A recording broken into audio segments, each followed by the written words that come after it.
Interpretação do Evangelho segundo Mateus, capítulo 23. O Evangelho redivivo. Na cadeira de Moisés se assentam os escribas e fariseus. Fazei e observai, pois tudo quanto eles vos disserem, porém não os imiteis nas suas obras, porque dizem e não fazem. A cadeira de Moisés representa o governo do mundo, que há muito tempo já não está mais nas mãos de homens superiores e livres, de iniciados, que Moisés representa. Tomaram conta do mundo os escribas e fariseus, os intelectuais e sacerdotes de todas as seitas. Conhecem bem a letra da lei e todos os preceitos da religião. Sabem argumentar e discutir, sabem falar largamente. Procuram convencer a todo mundo, mas nunca se convencem a si mesmos. Não exageramos absolutamente e nem desejamos dizê-lo como crítica, mas podemos afirmar categoricamente que não poderiam de forma alguma empregar os métodos que empregam se estivessem convencidos, isto é, conscientes dos princípios que pregam, teoricamente. Aconselha Cristo muito sabiamente que se façam o que eles dizem, mas não o que eles fazem, porque eles mesmos nunca cumprem a lei e os princípios que ensinam. O que dizem é certo, porque repetem mecanicamente as palavras da lei que aprenderam, mas não entenderam. Por isso dizem e ensinam, mas não fazem. Nos tristes tempos que atravessamos, essa terrível verdade é tão francamente manifesta que já não se procura salvar nem mesmo as aparências. O intelectualismo só tem uma intenção: criar um personalismo.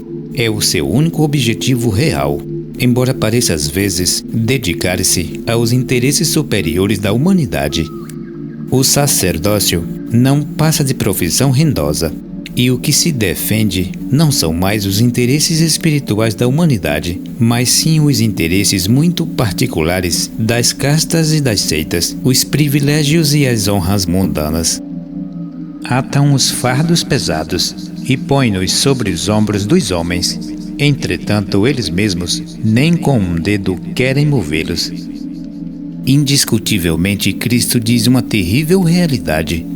Os escribas e fariseus, dirigentes do mundo, criaram sempre todos os pesados fardos de preconceitos e de temores, de regras e imposições, de deveres e obrigações que preocupam, que acabrunham e esmagam as almas humanas, mas protegidos pelos privilégios, pelas tradições e falsos direitos que invocam sem razão, e ainda pela admiração e fanatismo das massas que dominam ao seu bel prazer.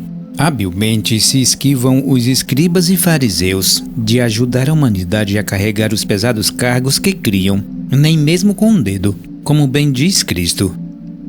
Praticam, porém, todas as suas obras para serem vistos pelos homens, pois alargam os seus filatérios e alargam as suas fímbias, e gostam do primeiro lugar nos banquetes, das primeiras cadeiras nas sinagogas, das saudações nas praças e de serem chamados mestres pelos homens.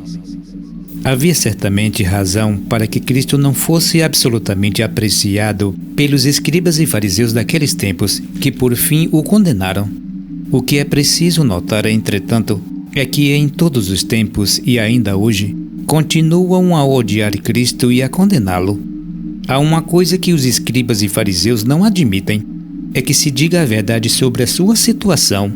Esse é o trecho mais perigoso do Novo Testamento, e por causa dele, foram os evangelhos proscritos e condenados, sendo a sua leitura proibida durante séculos aos povos que se consideravam cristãos. De uma coisa poderemos estar seguros: é que ainda os escribas e fariseus de hoje não perdoam essa crítica de Cristo, e se agora não podem condená-lo publicamente, fazem tudo o que lhe é possível para disfarçar, encobrir, ridicularizar e desviar dela a atenção do mundo. Mas ela continua tão verdadeira há 19 séculos atrás como hoje. Vejamos destacadamente cada trecho dessa crítica. Tudo o que fazem é para ser visto pelos homens, para conquistar famas e honras humanas, para alargar os seus filatérios, para aumentar os seus rótulos de preconceitos e de santidade, para alargar as suas fímbias, para ostentarem-se com belas vestes, impressionantes e privilegiadas. Gostam do primeiro lugar nos banquetes, Gostam das primeiras cadeiras nas sinagogas. Hoje, nos lugares de honra nas igrejas. Gostam das saudações nas praças, das honras e homenagens populares. Gostam de serem chamados mestres pelos homens. Querem que suas palavras sejam consideradas e respeitadas. Querem ser ouvidos e obedecidos. E o exigem, por bem ou por mal. Mas vós não querais ser chamados mestres, porque só um é o vosso mestre, e todos vós sois irmãos. O orgulho intelectual e a vaidade são terríveis obstáculos ao avanço espiritual. Quando o homem se convence de que sabe alguma coisa, torna-se orgulhoso e só pensa em exibir-se e explorar os seus conhecimentos. O grande problema deste mundo é que todos pretendem ser mestres, todos procuram aparentar que sabem tudo. Ninguém quer sinceramente reconhecer a sua ignorância. No campo do espiritualismo especialmente, todos se julgam sábios quando leram alguma coisa e tomaram simplesmente conhecimento superficial de alguma coisa. A maior parte dos estudantes contenta-se apenas com o suficiente para mostrar que é capaz de discutir e dar opiniões. Muitos, nestas condições, com um pouco mais de desembaraço e personalidade, levados por uma vaidade que se expande com os aparentes sucessos alcançados, arvoram-se em mestres e esforçam-se por conquistar admiradores e seguidores. Entretanto, o conselho de Cristo é que não se aprenda a ser mestres ou guias de outrem, porque só essa pretensão atesta absoluta incompreensão e incapacidade espiritual. Só a mais crassa ignorância das leis superiores, a vaidade e o orgulho intelectual, o personalismo mais acentuado, podem levar um homem a essa infeliz e perigosa pretensão. Muitos estudantes têm se desencaminhado fatalmente por essa razão. Compreenda-se que aqueles que se arvoram em mestres e pretendem guiar outros à sua maneira, assumem uma terrível responsabilidade e responderão por todos os prejuízos espirituais que a sua intervenção e suas sugestões puderem causar aos que seguem. No esoterismo cristão não há mestres, há instrutores e auxiliares. Os mais experimentados e esclarecidos instruem, isto é, ensinam a doutrina como irmãos mais velhos, sem procurar nunca forçar opiniões próprias. Jamais procuram restringir e afetar o livre-arbítrio, a absoluta liberdade daqueles que o ouvem. O instrutor é apenas um expositor da doutrina, e todo o seu esforço se concentra em tornar-se um instrumento consciente e inteligente de exposição da doutrina cristã. Seu trabalho será tanto mais perfeito e útil quanto mais impessoal e desinteressado ele for. O esoterismo cristão não se discute, não admite especulação intelectual, não se pode forçar, não se impõe pela força de argumentos. O instrutor esotérico não poderia ter orgulho ou vaidade, porque sabe e tem consciência de que não lhe seria absolutamente conveniente esconder a sua pobreza com penas de pavão. Um instrutor sabe que ou oferecerá liberdade à doutrina tal como ela é, ou nada de valor terá para dar. O esoterismo cristão é uma lei espiritual, é um plano de evolução, é um método de desenvolvimento, é uma regra que há de ser livremente compreendida e aceita, e espontaneamente seguida para que produza resultados reais. O único legítimo mestre do homem há de ser a sua própria consciência superior despertada, o seu Cristo interno, a sua luz espiritual. Como diz o Evangelho, os homens serão finalmente ensinados por Deus pelo seu Deus interno, pelo seu próprio Espírito ressuscitado, e então serão conduzidos seguramente para a sua própria libertação.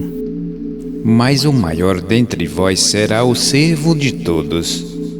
Só há uma prova de superioridade real: o serviço impessoal, amoroso e desinteressado que se presta aos outros para ajudá-los a encontrar a sua própria luz e entrar no caminho da realização. Não há serviço espiritual, não há desenvolvimento e superioridade sem altruísmo. Servir é o maior privilégio e a única forma de avançar no caminho espiritual. Aqueles que se dispõem a servir aos seus irmãos, esses aumentam a sua própria luz e conquistam uma autoridade espiritual que se impõe em si mesma. Serão realmente os maiores, e ninguém poderá contestar o seu direito. Sem eles as coisas não caminham. Quem se exaltar será humilhado, e quem se humilhar será exaltado. Toda exaltação é a expressão do personalismo e do egoísmo, e todas as manifestações egoístas reduzem o poder espiritual do homem. São expressões negativas que humilham espiritualmente e colocam o homem numa falsa posição, na qual não poderá sustentar-se e da qual cairá inevitavelmente. O desejo de ser grande, de ser importante, de ser maior do que os outros, é uma expressão essencialmente egoísta do corpo de desejos, e se a mente se subordina a esse desejo, o poder espiritual do indivíduo é humilhado e anulado. O orgulho e a vaidade são expressões do personalismo egoísta, que impedem a manifestação do poder espiritual e acabam arruinando-o. Humilhar-se é reduzir e anular o personalismo, é vencer o egoísmo, é libertar-se dos impulsos das forças repulsivas do corpo de desejos, é libertar a mente da escravidão dos desejos. Então a força espiritual do indivíduo se dinamiza e se exalta, dando-lhe poder e autoridade incontestáveis. O grande trabalho do aspirante é reduzir e anular o personalismo, para que sua consciência espiritual possa despertar-se e crescer. Não pode haver verdadeira espiritualidade, não há consciência superior, não pode haver poder espiritual, enquanto o homem se conserva escravizado pelo personalismo terrestre. Mas ai de vós, escribas e fariseus hipócritas, porque fechais aos homens o reino dos céus? Pois nem vós entrais, nem deixais entrar os que estão entrando. Terrível advertência aos escribas e fariseus. Ambos pretendem guiar o mundo, mas em realidade não sabem absolutamente para onde. Também não lhes importa saber para onde o mundo caminha, contanto que continuem os seus privilégios, a sua autoridade e a sua dominação. Para isso empregam todas as armas e toda a habilidade. Com os seus sofismas, controvérsias, discussões, com o materialismo intelectual e a hipocrisia religiosa, levantam uma terrível barreira ao desenvolvimento da consciência humana e impedem a livre expressão do pensamento. Perturbam a boa-fé dos simples, acabando por arruinar a boa vontade e a confiança dos homens. O orgulho intelectual e a hipocrisia dos pretensos guias embaraçam as mentes simples, que poderiam chegar ao entendimento espiritual não fosse a massa de ideias sofisticadas, falseadas e interesseiras, que são impostas como coisas sérias. A boa-fé e a ingenuidade das almas humanas são barbaramente exploradas pelo intelectualismo vaidoso e pela pseudo-religiosidade, que fecham realmente para elas as portas do céu. Não fosse a pretensiosa e falseada intervenção do intelectualismo materialista e da falsa religiosidade, muitos encontrariam com maior facilidade o caminho da verdadeira espiritualidade.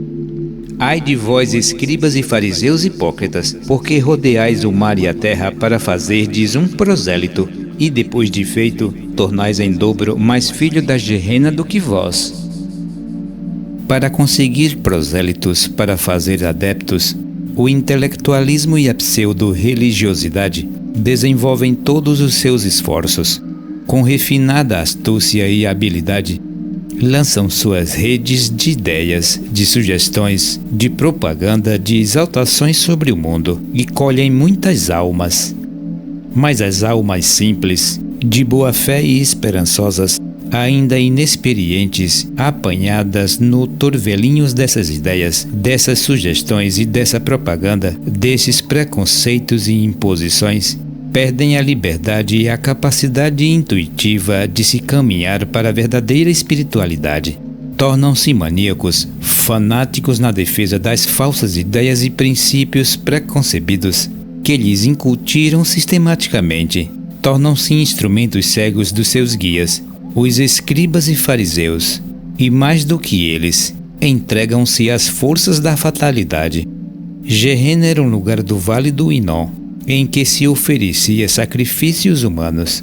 É bem o símbolo de um estado em que já não há consciência, e a alma se embrutece, se sacrifica e se destrói. Ai de vós, guias cegos, que dizeis?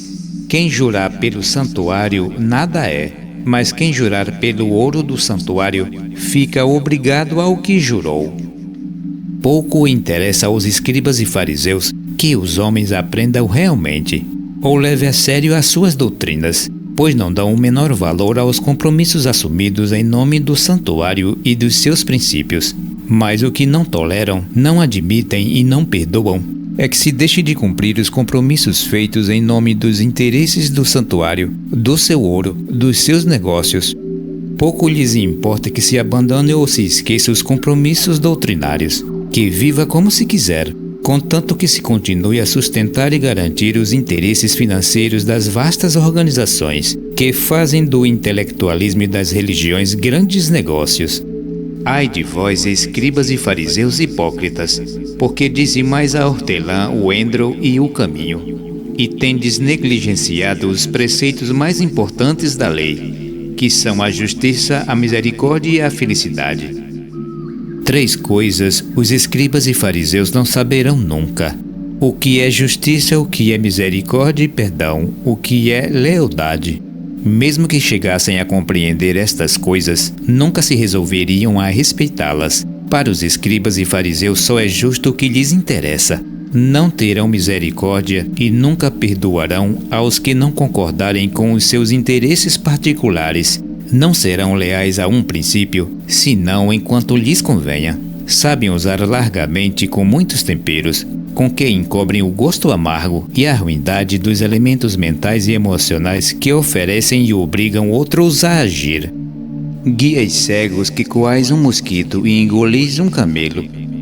Com requinte e arte, os escribas e fariseus sabem dar exageradas importâncias às coisas mínimas e insignificantes.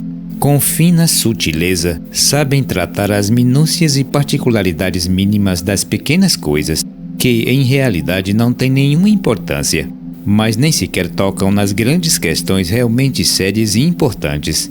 Não admitem e criticam asperamente as falhas mínimas, mas não veem nunca as grandes falhas e os grandes problemas. O seu método sempre foi o mesmo. Sabem disfarçar habilmente o seu abandono dos grandes problemas da alma, para discutir interminavelmente as coisas insignificantes e sem nenhum valor real.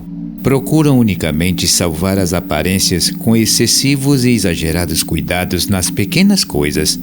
Para impressionar os seus seguidores e despertar a admiração, cuidam com muita atenção das pequenas coisas, mas temem e evitam sistematicamente tratar daquilo que é importante e tem realmente valor. Assim também vós exteriormente pareceis justos aos homens, mas por dentro estáis cheios de hipocrisia e de iniquidade. Espiritualmente, nada vale as aparências. Parecer justo não constitui nenhuma garantia. Pouco importa que os outros nos considerem justos, porque se enganam com as nossas aparências. O que importa é que sejamos realmente justos, que contemos com a aprovação do nosso Deus interno, do nosso espírito. Esse é o grande problema. Os homens em geral, e muito especialmente os escribas e fariseus, só se importam com a opinião do mundo, não com a opinião de Deus a seu respeito.